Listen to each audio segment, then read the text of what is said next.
Welcome, Miss L. First of all, I want to thank you for your time, your talent, and your treasure that you're going to share with us. And we're just going to have a candid conversation.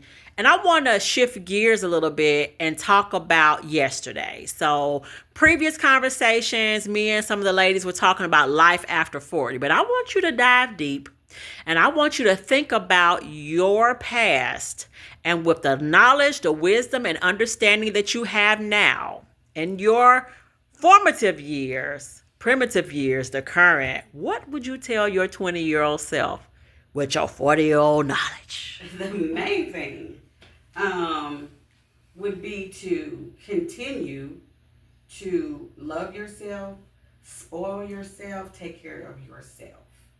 Because I found that, in my 20s, it was just me, no kids, no husband. So the focus was on me. But over the last 30 years, I've lost focus. And so it's taking care of them. What do they need? Sacrificing, which, people will tell you as a parent, that's what you do. But what they don't tell you is you do sacrifice. You will make sacrifices for your kids, but at the same time, you don't have to sacrifice everything. You still have to keep something for yourself. You have to take care of yourself. You go to the nail shop uh, and get your nails done. You lose all of that because it's like whether it's financial or the time because you got little kids. And I would say they're little. When they get older, I'm going to do this. When they get in high school, I'll be able to do this. But that time never comes, And then when you look around, you're 50 pounds heavier because you didn't take care of yourself then. You're more in debt because you don't have rainy day money because you got them whatever they want, new tennis shoes, new whatever. And then you have this guilt. So as you get older, it's like this guilt because I've done all this. I've raised my kids, got them through school, done everything. But what have I done for myself? And I actually had a call with my therapist, and she said, well, what do you like to do? For you. What do you do just for you? And I could not tell her what I like to do for myself. What do I enjoy doing? I don't know anymore. That's deep.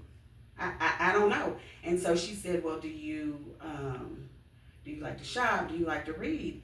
And I honestly could not tell her what brings me joy. Like, if I could do anything on earth, just me, just to make me happy and not worry about everybody else is fine, just do something for me, what would you do? And I could not give her an answer.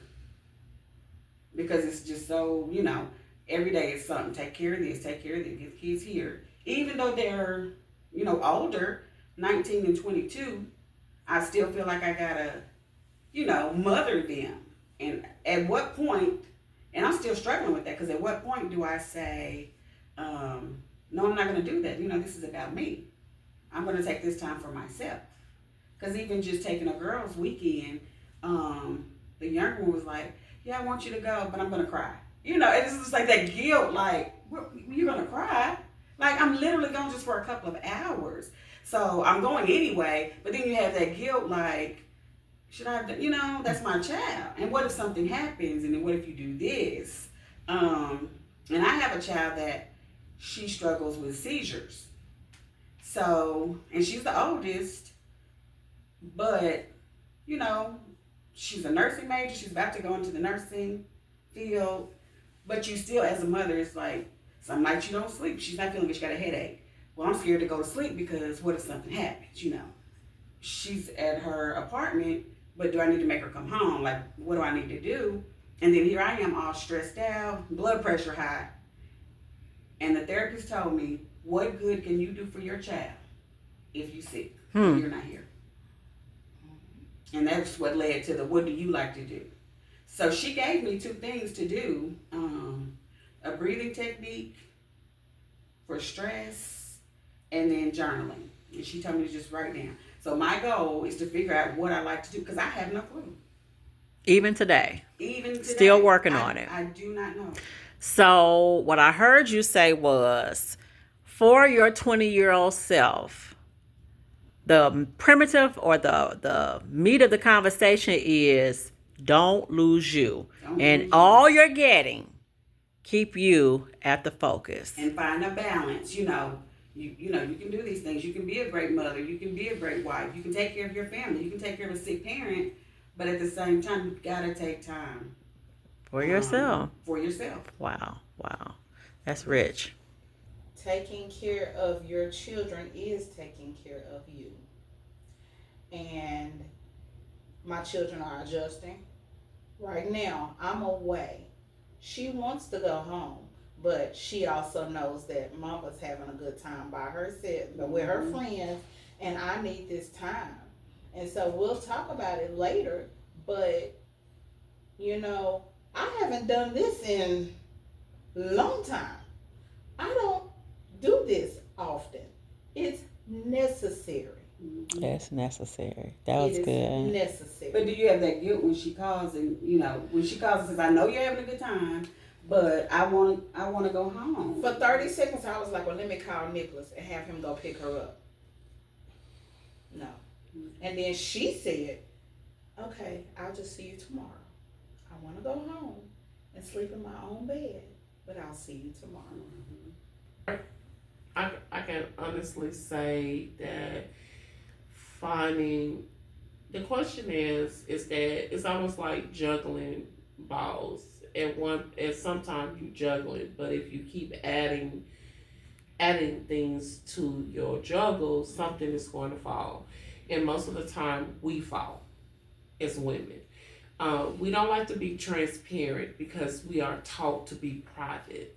We think us being vulnerable is a sign of us being weak, and it's not. It's a sign of you being headstrong, and it's okay that you have that one person that you can say, "Hey, I just need you to listen to me. I don't need no judgment. But today I'm pissed off. Today these kids that got on my nerves. My husband that pissed me off because he done farted by 5 times and he think it's funny. But I asked him to take out the trash this morning. I wake up, the trash is still there. I have so much stuff on my thing. But then it comes to like somebody asked me, why do you go to bed so early? Because my day starts so early. And I had to adopt 30 minutes for Chantress. I had to adopt 30 minutes for Sean. I had to adopt that. And the reason why I had to adopt it, because I had to adjust my life. If I'm not good for Miss S, I'm not good for my household.